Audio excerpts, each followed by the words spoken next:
अस्सलाम वालेकुम दोस्तों। आज हम बात करते हैं पेट्रोलियम के मुताबिक कि पेट्रोलियम और एडी का दर्द।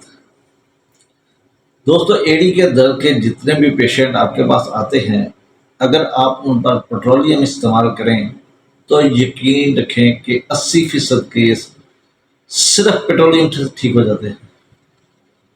पेट्रोलियम में इस किस्म का दर्द होता है जैसे एडी जब वो चलता है तो ऐसे लगता है कि एडी में कोई कील ठोक दी गई, कोई कांटा चुभ रहा है और बहुत तेज और शदीद दर्द होती है। दोस्तों, किसी भी दवा को जानने के लिए जब तक हम उसका असेंस नहीं समझते, उस वक्त तक हम दवा को किसी भी अलामत पे इस्तेमाल नहीं करवा सकते।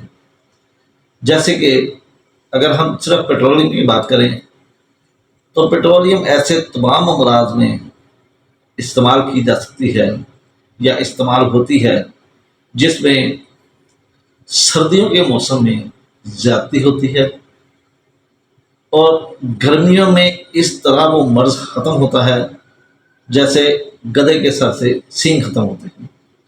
यानी कि सर्दियों में इसे इंतहाई तकलीफ होती है, लेकिन गर्मियों में वो बिल्कुल तंदुरुस्त हो जाता है। तो दोस्तों, इसमें ज़्यादातर जिल्द मुतासर होती है। इसमें जिस्म के मुख्तलिफ हिस्सों पर एक्जिमा टाइप दाने निकलते हैं।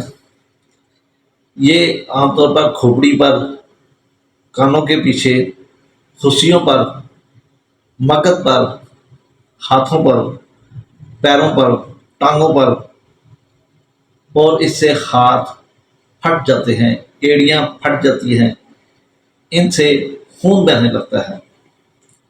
और ये तमाम के तमाम मर्ज सर्दियों में होते हैं। गर्मियों में ये बहुत बेहतर हो जाते हैं या बिल्कुल ख़त्म हो जाते हैं। इसे लूज मोशन आते हैं और पहाना आने से पहले इसे कुलंज का दर्द होता है और ये सिर्फ दिन के वक्त होते हैं, रात के वक्त ये बिल्कुल ठीक हो जाते हैं। सर दर्द होता है, मतली आती है और सर के पीछे पीछे वाले हिस्से में ऐसे लगता है जैसे शीशा भर दिया है, यानी कि ऐसा बोझ महसूस होता है जैसे सर के पीछे शीशा लटक रहा है। बाज़ औक़ात मतली के साथ कैबी होती है और ज़्यादती हरकत करने से होती है या कश्ती रानी करने से होती है। कश्ती या गाड़ी का सफ़र करने से इसकी तकलीफ़ में इजाफा होता है। दोस्तों, ये हमारी बेहतरीन एंटी सोरिक दवाओं में इसका शुमार होता है और इसके उपहार बिल्कुल ऐसे होते हैं जिन्हें ये शफा याब भी करती है, बिल्कुल ग्रेफाइट्स की तरह होते हैं। लेकिन इनमें ज़्यादती हमेशा सर्दियों में होती है और गर्मियों में ये बिल्कुल ठीक हो जाते हैं, यानी कि मरीज को ऐसे लगता है जैसे जिल्द को कभी कुछ हुआ ही नहीं है। और ये मखसूस हिस्सों पर निकलते हैं, जैसे मैंने पहले बताया, खुशियों पर, नसवानी आलात पर, हाथों पर, पैरों पर, टांगों पर, इन जगहों पे इनकी ज़्यादा अपीयरेंस होती है। लेकिन ये अपीयरेंस उस वक्त तक ग्रेफाइट्स पेट्रोलियम के ज़माने में नहीं आती जब तक कि इसकी कमी बेशी, यानी कि सर्दियों में ज़्यादती और गर्मियों में कमी हो जाना ये वजूद ना हो। पेट्रोलियम में भी सल्फर के मुशाबे अलामत मिलती है, यानी कि अगर जिल्द पर छोटा सा कट भी लग जाए तो उसमें पीप पड़ जाती है, जैसे कि सल्फर में भी खराश पक जाती है। हाइपर सल्फर की तकलीफ ये मौसम सरमा या सर्द हवा से शिद्दत तय करती है, लेकिन पेट्रोलियम के ज़ेर असर सर का पिछला हिस्से में दर्द का होना लाजम पाया जाता है, जो कि शीशे की तरह भारी महसूस होती है। पेट्रोलियम ये सफ़र के दौरान अगर उल्टी वगैरह आए, क्या आए, तो उसके लिए भी ये बेहतरीन दवा है और इस लिहाज से इसका मुकाबला जो है وہ کاکلس سے کیا جاتا ہے. اور ایک عجیب و غریب یہ ہے کہ اس کے جوڑوں میں کڑکنے کی آوازیں آتی ہیں، جس طرح کی کاسٹکم میں آتی ہیں. جوڑوں میں کڑک کڑک کی آواز آتی ہے. کاکل پٹول کاسٹکم اور پیٹرولیم یہ جوڑوں کے دردوں کے لیے بھی ایک قابل ذکر دعائیں ہیں، مثبت دعائیں ہیں.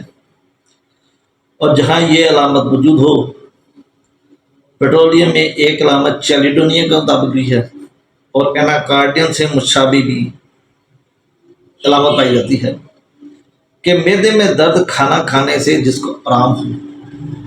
یہ علامت چیلیڈونیم میں بھی ہے، یہ علامت ایناکارڈیم میں بھی ہے، اور یہ علامت کسی حد تک سیپیا میں بھی ہے.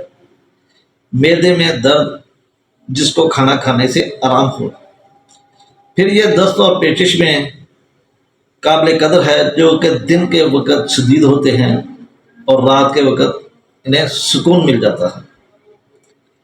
ان کا مقابلہ ہم اس دعا کا مقابلہ ہم سلفر سے، گریفائٹ سے، کاسٹکم سے، لائکوپوڈیم سے بھی کر سکتے ہیں. دوستوں، چونکہ اس ویڈیو کا مقصد تھا ایڑی کا درد اور پیٹرولیم، تو پھر ایک دفعہ میں بتاتا ہوں کہ پیٹرولیم ایڑی کے درد کی چوٹی کی دعا ہے. اس سے 80% کیس آپ کے صرف پیٹرولیم سے ہی ایڑی کے درد کے ختم ہو جاتے ہیں. یعنی کہ اس میں درد اس وقت ہوتا ہے جب یہ چلتا ہے تو تیز چیز گڑنے جیسا درد ہوتا ہے، جیسے کوئی کانٹا کوئی کیل وغیرہ، اس قسم کا درد ہوتا ہے. دوستوں، انشاءاللہ یہ ویڈیو صرف پیٹرولیم اور ایڑی کا درد یا ساتھ اس کے جلدی امراض کے متعلق تھی. امید ہے یہ ویڈیو آپ کو پسند آئے گی. انشاءاللہ اگلے لیکچر میں پھر ملاقات ہوگی. آپ کو اگر یہ ویڈیو پسند آئے اسے لائک کریں، شیئر کریں اور چینل کو سبسکرائب کریں، تاکہ ہم جو دعاؤں پہ مختصر سا نوٹ دیتے ہیں لیکن وہ بہت زیادہ اہمیت کا حامل ہوتا ہے، وہ لیکچر آپ تک بآسانی پہنچ سکے. اسی کے ساتھ اجازت چاہتا ہوں. اللہ حافظ. اللہ نگہبان.